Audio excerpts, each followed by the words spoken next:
2011년 3월 일본을 떠난 거대한 쓰레기섬이 태평양을 건너는 모습을 지켜본 세계인들은 큰 충격을 받았습니다. 동일본 대지진과 쓰나미로 떠내려온 쓰레기는 북태평양 해류를 타고 미국 캘리포니아주와 캐나다까지 밀려가는 광경을 고스란히 지켜볼 수 있었습니다. 1997년 캘리포니아주에 사는 찰스 무어 선장은 하와이 인근 태평양에서 플라스틱 아일랜드를 발견했습니다. 태평양 대쓰레기장 그레이트 파시픽 가비지 패치란 이름이 붙은 엄청난 규모의 쓰레기 섬이었습니다. 넓이가 160만 제곱킬로미터로 대한민국의 16배 정도에 이르는데 8만 톤의 쓰레기가 1조 8천억 조각으로 나눈 채 떠다니고 있었습니다. 최종 목적지 없이 쓰레기 섬은 위용을 자랑하며 사람들에게 무언의 시위와 반항을 하고 있었습니다. 가까이 다가가니 플라스틱 쓰레기가 마치 점박이 무늬처럼 눈에 박혔고 하늘색에 찢어진 어망부터 노끈 조각, 볼펜 뚜껑, 주방용 세제 용기, 본래 상품을 짐작할 수 없는 찢어진 통까지 다양했는데 한국 어촌에서 붕장어 잡을 때 흔히 쓰는 통발 마개도 있었다고 현장을 취재한 외신 기자는 전했습니다.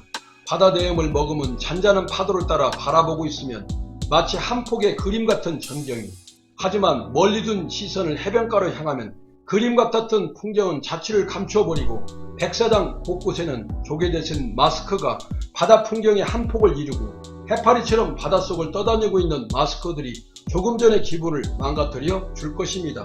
폐 냉장고부터 신발까지 바다에는 없는 게 없을 정도로 오염의 만물자파 물건들이 떠다니고 있는 감춰진 인간의 양심과 그로 인한 폐해를 호소하고 있는 바닷속 비명에 추적의 내비게이션을 맞춰보도록 하겠습니다.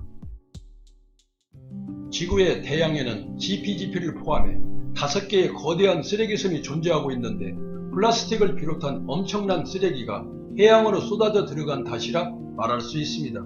UN 환경계획등에 따르면 전 세계적으로 1950년대 이후 83억 톤의 플라스틱이 생산됐고 이 중 50억 톤은 매립장으로 가거나 바다로 배출되고 있는데 현재도 전 세계에서 매년 3억 톤의 플라스틱 제품이 생산되고 이 중 1000만 톤이 바다로 들어가고 있다고 합니다. 해양에 들어온 플라스틱은 미세 플라스틱이 돼 해양 생태계를 위협하고 어패류와 해조류, 소금을 먹고 있는 인류의 식탁을 위협하고 있습니다. 인류에게 편안함을 주던 플라스틱이 21세기 새로운 역병으로 등장한 것이라 역설해 봅니다. 플라스틱 쓰레기가 바다로 들어간 다음에는 할 수 있는 일이 별로 없기 때문에 플라스틱 재활용과 폐기 방식을 잘 관리하는 것이 중요하다고 전문가들은 누구나 알아들을 수 있고 실천 가능한 당연한 얘기를 전문적으로 강조하고 있습니다. 국내에서는 연간 16만에서 17만 톤 정도의 각종 쓰레기가 육상에서 직접 바다로 흘러들어가고 있지만 해양수산부나 지방자치단체 등에서 매년 걷어내는 양은 10만 톤을 밑들고 있다고 합니다. 어업과 양식업에서 배출되는 것도 큰 문제점으로 부각되고 있는데 국내에서 그물 통발 등 어구가 연간 16만 톤씩 사용되고 있지만 폭풍과 풍랑에 유실되거나 바다에 버려진 폐어구도 매년 4만 5천 톤에 이르고 있습니다.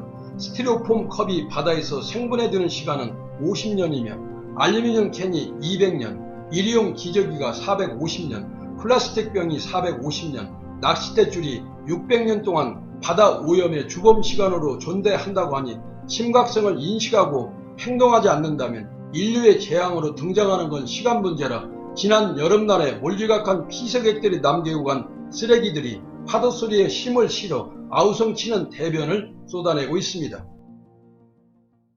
플라스틱 쓰레기 배출량 면에서 한국은 세계 최고 수준에 이르고 있습니다. 어디까지를 생활 플라스틱으로 봐야 하느냐에 따라 기준은 다르지만 1인당 연간 플라스틱 포장재 소비량이 67.4kg으로 벨기에에 이어 글로벌 2위라는 통계가 나왔습니다. 그런 한국이 뜻밖에도 플라스틱 재활용 영역에서 소재 부족 국가로 지목되고 있습니다. 연간 배출되는 플라스틱은 전 세계에서 손에 꼽을 만큼 많은데 막상 재활용을 하려고 들면 재활용 원료 폐플라스틱이 부족해 태국과 일본 등에서 수입해 왔지만 그마저도 바젤 협약 개정안으로 막혀버렸습니다. 플라스틱 쓰레기는 넘쳐나는데 재활용을 위한 새로운 쓰레기를 수입해야 하는 것도 아이러니인데 이젠 그 수입길마저 막겠다는 황당한 얘기가 되겠습니다. 2019년 12월에 그린피스가 낸 플라스틱 대한민국 일회용품의 유혹 자료를 보면 간극은 더 커진 것으로 나타나고 있습니다. 그린피스는 재활용과 에너지 회수를 구분하는 이유 방식으로 집계할 때 한국의 플라스틱 재활용률은 22.7%밖에 되지 않는다고 밝혔습니다. 늘 걱정이 너무 많아 걱정스러운 그린피스 자료임을 감안하고 보더라도 너무 큰 차이가 나는 것입니다. 통계의 간극을 분석해보면 지금 플라스틱 재활용 기업들이 직면해 있는 연료 부족 현상이 비로소 위해되는 부분이라 말할 수 있습니다. 정부는 상당량의 플라스틱을 회수해 재활용하고 있다고 보지만 실질적으로 모두가 인정할 만한 수준으로 재활용되는 양은 턱없이 부족한 문제는 제대로 수거가 안 되기 때문이라는 점입니다. 그린 플라스틱 연합 사무총장은 수거는 되지만 대부분 지저분한 상태로 오기 때문에 일일이 세척해서 쓰기가 어렵다는 점과 둘째로는 수거하는 단계에서는 분리수거는 제대로 되는데 이걸 옮겨오는 과정에서 다시 섞이는 점 등 두 가지가 가장 큰 문제라 지적했습니다. 조 바이든 미국 대통령이 지난 4월 2030년까지 미국의 온실가스 배출량을 절반으로 줄이겠다고 밝혔고 미국 주요 기업 408곳이 지지를 선언했습니다. 이처럼 세상은 빠르게 바뀌어가고 있는데 플라스틱 재활용 면에서는 국내 제도적 지원이 추가되지 않고 있다는 점이 근시안적 행정이라 질타해봅니다. 그나마 팬데믹을 겪으면서 플라스틱 쓰레기가 너무 많다는 사회적 컨센서스가 이뤄지고 있는 점이 호재로 작용되고 있어 차제에 플라스틱 배출량 앞 순위를 졸업할 수 있는 기회를 포착해 불명예를 벗어나길 소망해 봅니다. 해양 쓰레기 문제는 어제 오늘의 일은 아니지만 최근에는 코로나19 감염으로 육지에서 흘러온 다양한 위생품까지 바다로 유입되면서 상황은 더 심각해지고 있습니다.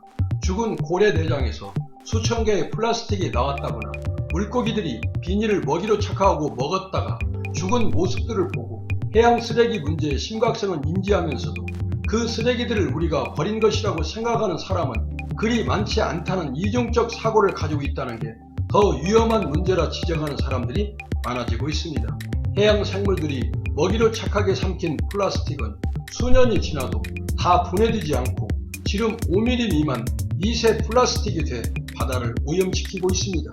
우리는 미세 플라스틱을 삼킨 물고기나 조개를 사람들이 다시 먹고 인체에 플라스틱이 축적돼 환경 질환을 일으키는 악순환을 반복하게 되는 셈입니다.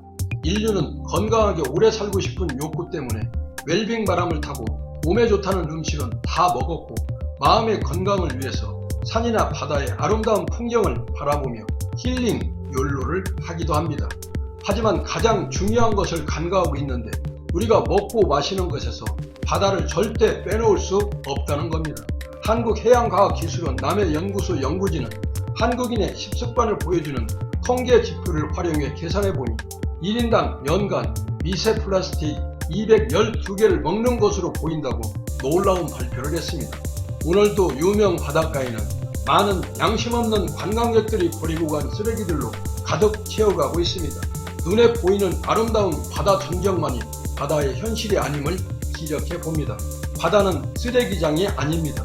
그렇기 때문에 그 폐해는 반드시 우리에게 되돌아오게 돼 있습니다. 만물 자파 지파장이 된 바닷속 비명과 해양 쓰레기의 80%가 플라스틱이라는 엄연한 현실을 직시하면서 우리의 미래를 걱정하는 것처럼 바다의 미래도 함께 걱정해 보시라 코스모스 메아리가 메아리쳐 봅니다.